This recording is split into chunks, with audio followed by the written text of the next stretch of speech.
Guys पहिला यो video हेरौँ अनि यसको फन्नी कमेन्ट पनि है। अनि मुत्ने ठाउँ चम्काएर राखिँदैन।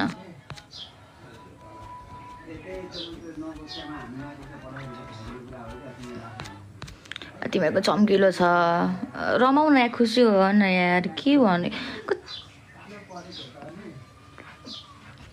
दिमाग नाखे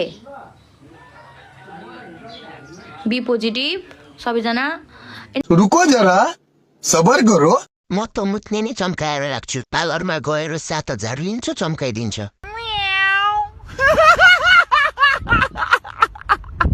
अग्नेमा हुनुपर्ने पाइल मुत्नेमा रहेछ तिम्रो गङ्गु।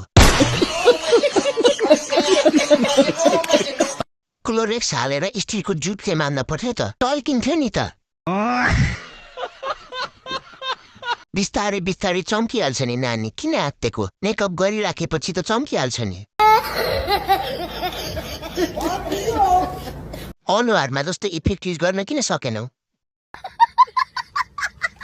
यस्तै भिडियो हेर्नलाई फन्नी कमेन्ट रिडरलाई फलो गर्नुहोस्।